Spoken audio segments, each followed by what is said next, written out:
মুহররম, রমজানের পরে সবচাইতে উত্তম রোজার মাস হলো মুহররম মাস, আল্লাহর মাস মুহররম মাস। নবী সাল্লাল্লাহু আলাইহি ওয়াসাল্লাম এখানে কি বলেছেন? আল্লাহর মাস বলেছেন।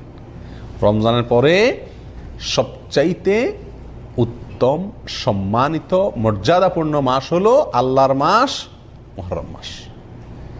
অর্থাৎ রমজানের পরে নফল রোজার শ্রেষ্ঠ মাস, নফল রোজার শ্রেষ্ঠ মাস হলো মুহররম মাস।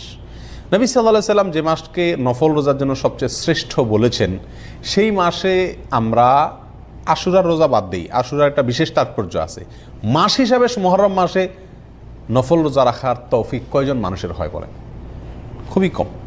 অন্তত এক দুইটা রোজাও যদি আপনি সারা মাসে রাখেন এই নিয়তে যে নবী সাল্লাল্লাহু আলাইহি সাল্লাম এই মাসে বিশেষ নফল রোজা রাখতে বলেছেন, আমি সেটার উপর আমল করার জন্য তো এক দুইটা রোজা রাখলাম, তবুও তো আপনি হাদিসটার উপরে কি করতে পারলেন?